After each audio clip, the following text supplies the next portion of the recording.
بسم اللہ الرحمن الرحیم۔ ایک ویڈیو میری نظر کے سامنے سے گزری کہ جس کے اندر ایک وکیل صاحب نے علماء پر کڑی تنقید کرتے ہوئے کہا کہ جو درس نظامی کے مروجہ علوم ہیں یہ صحابہ کرام علیہ رضوان کے پاس تو نہیں تھے، وہ تو تجارت کے ماہر تھے۔ آپ ایک ایک کر کے بات سنیں، اس کا انشاءاللہ جواب پیش کرتا ہوں۔ مولویوں کے متعلق کوئی بات کریں تو لوگ یہ سمجھتے ہیں کہ انہوں نے علماء کے اوپر تنقید کر دی ہے، اور پھر اس کے اوپر وہ حدیث بھی سناتے ہیں کہ علماء جو ہیں وہ انبیاء کے وارث ہیں۔ تو میں ویسے یہ پوچھنا چاہتا ہوں کہ حضور نبی کریم صلی اللہ علیہ وسلم نے علماء کا لفظ استعمال کیا ہے، انہوں نے یہ تو نہیں کہا کہ جو درس نظامی میں 8 سال پڑھ کے آئے وہ انبیاء کا وارث ہے۔ حضور تو علم والے لوگوں کو اپنا وارث قرار دے رہے ہیں۔ پہلی بات یہ ہے کہ نبی پاک صلی اللہ علیہ وسلم نے علم والوں کو اپنا وارث قرار دیا ہے۔ سوال یہ ہے کہ اس علم سے مراد ہم کیا لیتے ہیں؟ چلے اس کو ہم ذرا بعد میں ڈسکس کریں گے۔ پہلے جو انہوں نے اعتراض کیا ہے کہ جو درس نظامی کیے ہوئے ہیں ان کے مطابق وہ حدیث میں مراد نہیں ہے، وہ سب عالم مراد ہیں۔ میرا سوال یہ ہے کہ درس نظامی ہم کیوں کرتے ہیں؟ درس نظامی کے مروجہ علوم کیوں ہیں؟ وہ عالم بنانے کے لیے ہی ہیں، وہ کسی کو عالم بنانے کے لیے، اس کو قرآن کا فہم حدیث سکھانے کے لیے ہی ہیں۔ اور رہی آپ کی یہ بات کہ درس نظامی کے مروجہ علوم انہوں نے نہیں پڑھے تھے، میں آپ کو آگے سنے پھر بات عرض کرتا ہوں۔ اور آپ جناب محمد رسول اللہ صلی اللہ علیہ وسلم کے قریبی ساتھیوں کو دیکھیے، ان میں سے کون تھا جس نے درس نظامی کیا ہوا تھا؟ کون تھا جس نے صرف اور نحو اور منطق اور ان چیزوں کا علم حاصل کیا ہوا تھا؟ جناب پہلی بات یہ ہے کہ کسی کے تعصب کے اندر آ کر انسان کو سوچ سمجھ سے خالی نہیں ہونا چاہیے، سوچ سمجھ سے کام لینا چاہیے کہ صحابہ کرام علیہ رضوان تو عربی اور نسل تھے، نیٹیولی وہ عربی تھے، ان کو صرف و نحو پڑھنے کی ضرورت کیا تھی؟ ان کو فہم قرآن کے لیے صرف و نحو پڑھنے کی ضرورت کیا تھی؟ اور آپ آگے جو حوالے دیں گے نا، حضرت ابوبکر صدیق تاجر تھے، یہ سب تجارت اور سب قرآن پاک کے ترجمے علماء نے کیے ہیں۔ جن کے خلاف آپ بول رہے ہیں نا، وہ علماء کے تراجم ہیں، انہوں نے گرامر پڑھ کر عربی کی سیرت کی اور حدیث کی کتابوں کے ترجمے کیے ہیں جناب۔ اور ایڈوکیٹ صاحب، آپ نے جو قانون پڑھا ہے نا، اس قانون کے مطابق آپ قرآن و سنت کو نہیں سمجھ سکتے۔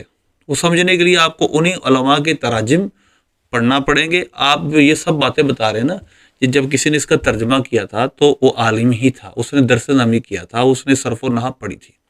جس نے قرآن پاک کا پہلا ترجمہ کیا اس نے صرف و نحو پڑھی تھی۔ تو صرف و نحو سے آپ کو پتہ نہیں کیا دشمنی ہے۔ صرف و نحو بھائی درس نظامی میں اسی عربی کی انڈرسٹینڈنگ کے لیے ہے جس میں ہمارے بڑے ماخذ قرآن و سنت ہیں۔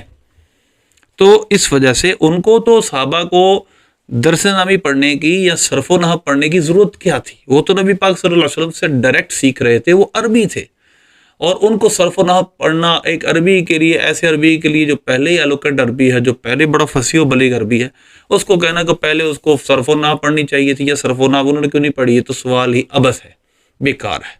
اس وجہ سے یہ سوال بنتا ہی نہیں ہے۔ آگے چلیں۔ بلکہ حضرت ابوبکر صدیق رضی اللہ تعالیٰ عنہ جو حضور کے سب سے قریبی ساتھی تھے، وہ تو تاجر تھے اور علم تجارت کے ماہر تھے۔ اسی طرح حضرت عمر فاروق رضی اللہ تعالیٰ عنہ وہ تو ایک حکمران تھے اور وہ قانون کے ماہر تھے۔ اسی طرح حضرت عثمان غنی رضی اللہ تعالیٰ عنہ وہ تو ایک تاجر تھے اور علم تجارت اور علم معیشت کے ماہر تھے۔ اسی طرح حضرت علی المرتضیٰ رضی اللہ تعالیٰ عنہ وہ تو فن حرب کے ماہر تھے، وہ تو ایک جرنیل تھے۔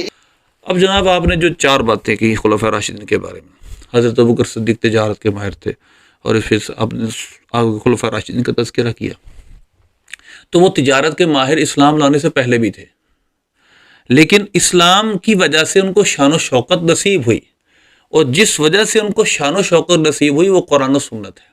اور آپ کے جو معیشت کے علم آپ نے، اور آپ کا قانون جو ہے، آپ کا لا، آپ کا اکنامکل رولز، وہ سارے انگریز کے بنائے ہوئے ہیں، اور آپ انگریز کے بنائے ہوئے قوانین کو پڑھ کر دنیا میں معیشت اس وقت کر رہے ہیں، اور وہ سب اس پہ ہم کلام نہیں کرتے کہ وہ سود کتنا، وہ غیر شرعی باتیں کتنی، اس کو الگ رکھیں۔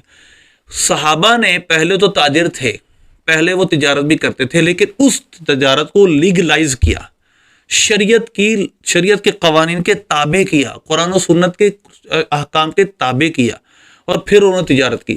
اور حضرت مولا علی رضی اللہ تعالیٰ عنہ نے اپنے شجاعت کو شریعت کے تابع کیا، عثمان غنی رضی اللہ تعالیٰ اپنی تجارت کو شریعت کے تابع کیا، حضرت عثمان غنی رضی اللہ، حضرت عمر فاروق رضی اللہ تعالیٰ عنہ نے اپنی حکومت کو شریعت کے قانون و قرآن و سنت کے تابع کیا، پڑھ کر سمجھ کر۔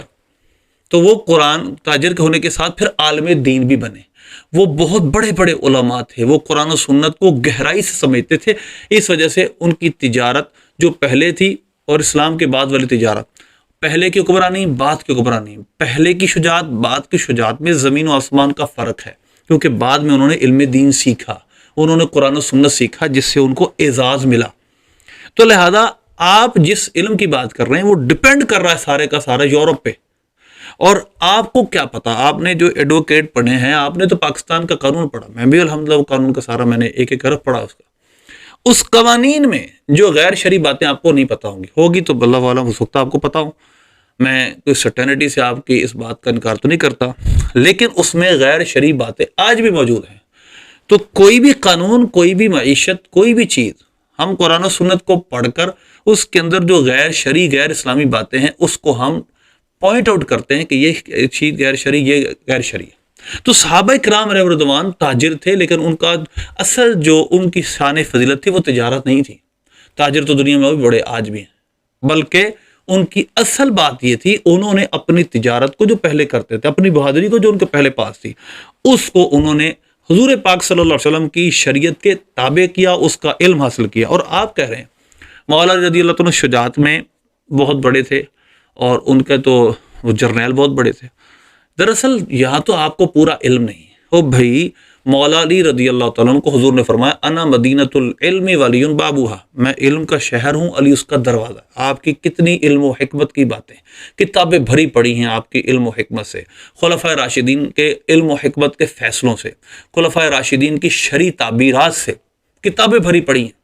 اور بھائی وہ شریعت کے, قرآن و سنت کے بہترین عالم تھے, اس کے ساتھ ساتھ وہ حکمران تھے. یہ اصل ہے جو آپ سب میں کمی ہے. آپ کا معیشت دان, آپ کا لائر, آپ کا پولیٹیشین, وہ اس وقت صرف انگریز کی معیشت کو, انگریز کی سیاست کو, انگریز کے قانون کو آگے بڑھا رہا ہے. وہ اس کے اندر شریعت اور حاکمیت اعلیٰ اللہ کی اس کو نہیں پتا. کیوں؟ اس نے علم نہیں پڑھا. تو بھائی اس علم کو جو رسول اللہ صلی اللہ علیہ وسلم کا علم ہے, جو ڈیوائن علم ہے, اس کو پڑھنے کے لیے آپ کو کچھ علوم درکار ہے. ان علوم کو کہا جاتا ہے درس نظامی کے اندر منطق, وہی علوم درس نظامی میں پڑھائے جاتے ہیں. آپ کو کیا مسئلہ ہے اس سے؟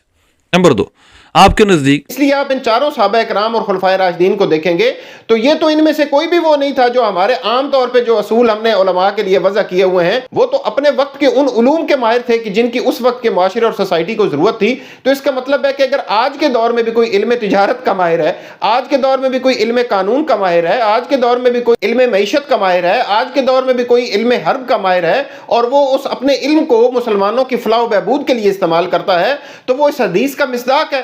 مطلب العلماء ورثۃ الانبیاء, اس میں آپ ایک معیشت دان کو بھی شامل کریں گے, آپ ایک لائر کو بھی شامل کریں گے, آپ ایک سیاستدان کو بھی شامل کریں گے, خلفائے راشدین. اور بھائی خلفائے راشدین کی اصل جو وصف ہے وہ ان کا دینی تقوی پرہیزگاری ہے.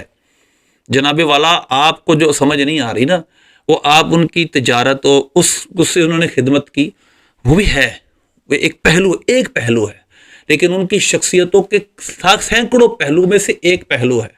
ان کی شخصیتوں کے جو مختلف پہلو سرکار نے سوارے تھے صلی اللہ علیہ وسلم, ان میں سے ایک پہلو. اور آپ جو کہہ رہے ہیں کہ یہ بھی وارث ہیں, اور بھائی ایک شخص وہ علم پڑھتا ہے کہ جو ہماری قرآن و سنت کے انگیسٹ ہے, یا اس کے اندر یہ سینس ہی نہیں ہے کہ اس میں جائز کیا ناجائز کیا, آپ کے قانون میں سینس ہی نہیں ہے کہ کیا شرعی اعتبار سے یہ قانون بنتا بھی ہے کہ نہیں, یہ قانون ہونا چاہیے کہ نہیں. آپ کے رول جو جس میں سود بھی پڑھایا جاتا ہے, کیا شریعت اس کی اجازت دیتی کہ نہیں دیتی, آپ اس کے پڑھنے والے کو, اس کے اندر مہارت حاصل کرنے والے کو, اس کے دماغ میں آخرت کا تصور ہی کوئی نہیں, اور آپ کہہ رہے ہیں وہ بھی حضور کا وارث ہے. اور نبی پاک صلی اللہ علیہ وسلم کی تعلیمات میں سب سے پہلے ہر علم کے پیچھے ایک مقصد ہے, اور مقصد سب سے آخری اللہ کی رضا اور آخرت ہے.